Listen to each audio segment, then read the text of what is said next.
dimanche, le régime de Bachar el-Assad est tombé. Cela correspond exactement à Neptune qui redevient direct et amène avec lui des événements imprévisibles. Bonjour à tous, une petite vidéo assez courte sur la Syrie, très rapidement. C'est-à-dire quasiment en une semaine, les rebelles ont pris Alep, Homs, et puis ils sont entrés hier dans Damas. Alors autour de Damas, il y a toute une tradition eschatologique, une tradition même apocalyptique. Et Damas, c'est aussi un enjeu parce que c'est une des plus vieilles villes du monde, qui est porteuse d'espérance, qui est Jupiter dans le signe de Mercure, Mercure dans le signe de Jupiter, une confrontation à Saturne avec la Lune. Ça me ramène beaucoup d'instabilité, mais ça me ramène aussi beaucoup d'idéologie. On a le nœud nord qui va venir toucher Neptune, avec bien sûr des résurgences d'intégrisme, de guerre de religion, de risque aussi, d'une manière globale, que la situation s'enfièvre dans quelque chose de très très idéologique. Alors ce qui est intéressant, c'est que lorsque on avait Daesh, donc l'État islamique, on était de nord en vierge. On se retrouve avec beaucoup de questions qui sont posées. On ne va pas regretter quelqu'un qui est parti, qui était un tyran, mais qu'est-ce que ce nouveau régime va amener? Est-ce que c'est une ouverture? Or, on voit bien du côté des révolutions arabo-musulmanes que la démocratie telle qu'elle est vécue à l'occidental, ne fonctionne pas, et deux, n'est pas reconnu valide selon les préceptes religieux. Donc, il y a une histoire qui va être posée. C'est-à-dire, si on vide les prisons de prisonniers politiques, c'est très bien, mais si on les re-remplit par d'autres, eh ben, toutes ces questions, elles sont posées par cette lune qui s'est retrouvée en déclencheur sur Saturne. Alors, on va regarder l'heure exacte où Bachar el-Assad a jeté l'éponge. On est au moment exact où Bachar el-Assad a capitulé. Il a quitté le pays. J'ai eu l'information hier au soir seulement. Donc, en cherchant, il était 5h moins 5. Donc là, il est parti. C'est là où il a capitulé. Et on voit bien Mercure, Soleil, opposé Jupiter. Donc il a été lâché par la Russie. La Russie qui va bientôt reformer sa conjonction Saturne-Neptune. Et pour l'instant, on voit bien qu'ils ont des intérêts différents. Là, on est sur des intérêts contraires. Alors, il serait quand même à Moscou. Donc, il a pu fuir. Mais j'ai une lune, Saturne, qui est venue activer les carrés Jupiter, Soleil, Mercure. Tout ça sur fond de Vénus, Pluton opposé Mars. Donc, il y a des confrontations. Là, il y a des enjeux qui sont durs. C'est une carte qui va avoir des conséquences sur le monde et sur l'Europe. C'est ce que j'ai dit, ça monte d'un côté, ça se stabilise de l'autre, ça craque d'un autre côté. Et je pense que 2025 va tout être comme ça. C'est comme un panier percé, on colmate, et puis ça fuit de l'eau. Et là c'est quand même une carte qui m'inquiète, parce que elle vient me parler justement de ce nœud nord qui rentre bientôt en conjonction à Neptune.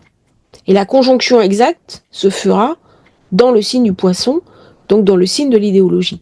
Pour l'instant, on est quand même dans des batailles préparatoires.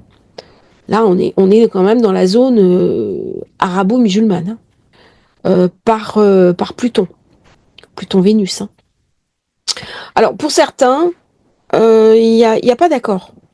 C'est-à-dire que pour certains, l'islam est Poisson, parce que c'est une religion du livre, et pour d'autres, l'islam serait Verseau.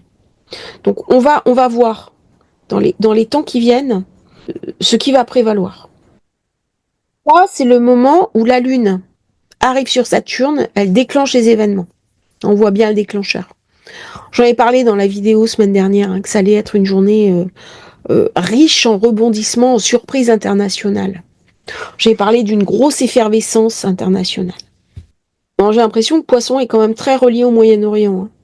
Très très relié au Moyen-Orient. On va regarder la carte de la Syrie, la carte de Bachar el-Assad.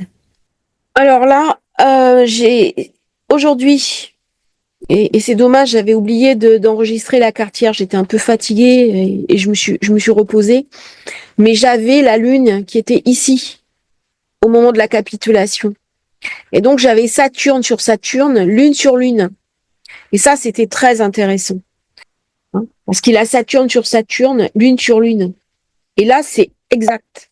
Donc on voit bien, regardez, l'opposition Saturne-Lune, opposé Pluton, Soleil-Uranus. C'est la génération Pluton-Uranus. Et c'est en ouvrant la porte, ici, du Verseau, que ça a fait péter cette configuration-là. C'est intéressant de regarder sa carte. Comment ça a été activé, hein. Ce qui est intéressant de voir, c'est qu'au moment de la capitulation, j'avais Lune, regardez. Voilà, ça c'était les transits d'hier, ici. Et c'est là où j'ai ces positions planétaires. Sa Lune est de l'autre côté de Saturne. Donc j'avais la Lune qui est entrée en action, qui venait activer Saturne, et sa Lune est de l'autre côté. Vous voyez un petit peu les configurations là. Qu'est-ce qui s'est passé chez cet homme? Ah ben voilà, Mars, Mars-Neptune. Ok. Et ouais, il a été formaté dans la violence. Il n'aurait pas dû être à cette place-là, hein, puisque lui se destinait à être médecin. Et son frère est décédé, et donc il a pris la place de son frère. Et il y a un destin contrarié. Et du coup, ça a généré chez lui, Soleil, Pluton, Uranus. Là, on est quand même dans le vertige, hein. Alors, bien sûr, on a toujours le choix, hein. Attention, on a toujours le choix, hein. Mais Pluton, Uranus peut me donner trop de puissance.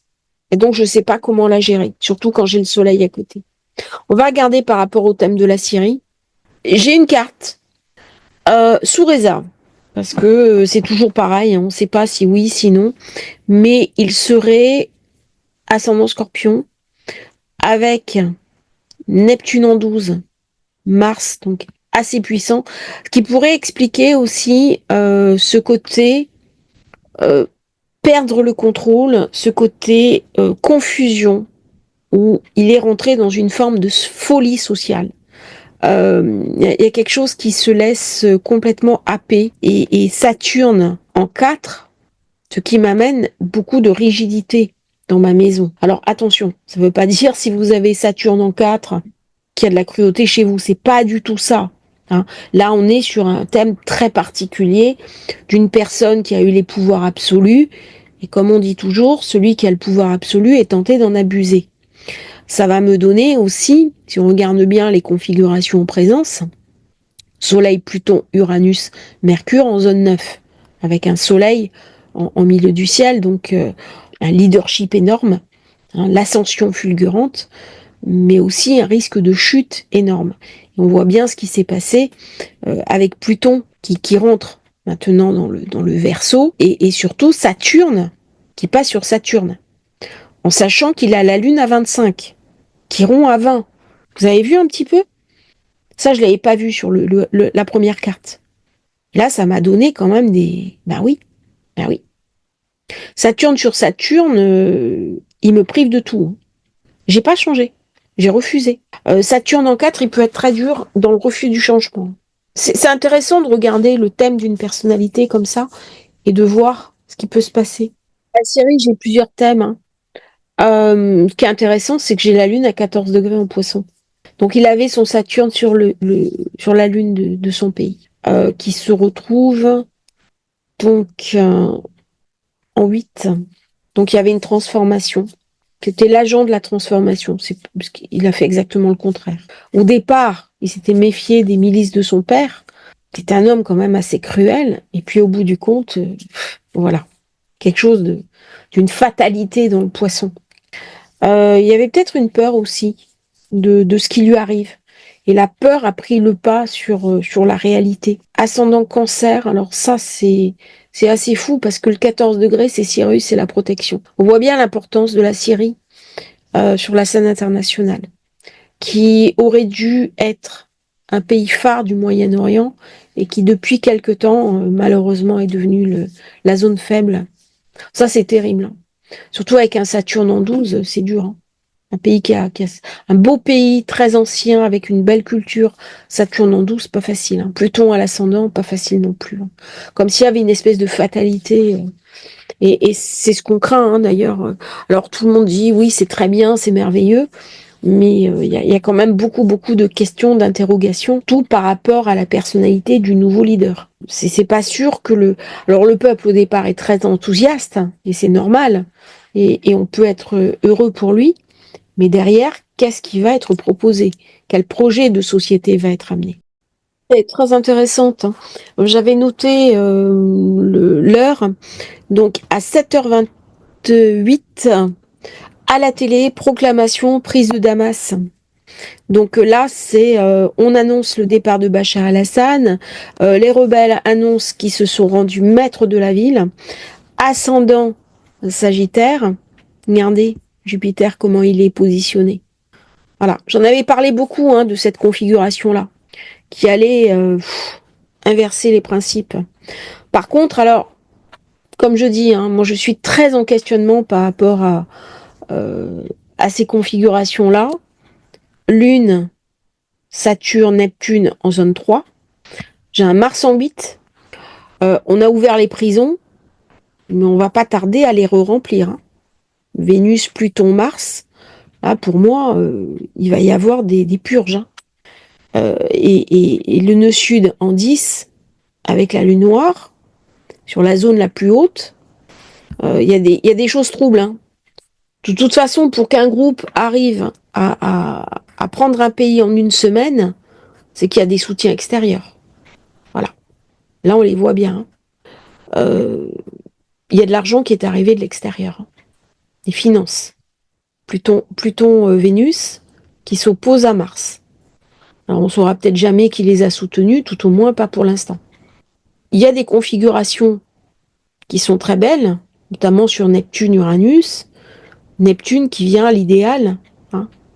Vénus-Pluton. Donc on a éloigné quelque chose, on a chassé quelque chose. Mais il faudra faire attention à ce qu'on met à la place. Hein. Il y a vraiment une invitation à réfléchir. Hein. Nord en 4, Chiron en 4. Hein. Bien raillé, ça peut être intéressant, hein, par Uranus en 6. Et de toute façon, comme toute révolution, il y a toujours une période d'attente, une période d'euphorie, d'attente, et c'est après simplement qu'on a la vérité. La vérité, on l'aura beaucoup plus tard. Hein. Cette carte-là, elle vient de raconter, de nourrir le peuple. Le Nord, Chiron. Le peuple qui a souffert, qui a besoin d'être nourri, qui a besoin d'être protégé. Et ça, c'est une des vraies questions qui va être posée. Ou est-ce qu'on bascule complètement dans une idéologie qui pourrait être mortifère pour le coup. Donc là, ça va faire partir des réponses qu'on n'a pas encore. Et qui vont se trouver notamment quand le nœud nord passera en poisson. Je fais pas plus long, je vous envoie cette vidéo un petit peu d'actualité, d'analyse. J'espère qu'elle vous aura intéressé. N'hésitez pas à commenter, à me donner votre avis. Hein.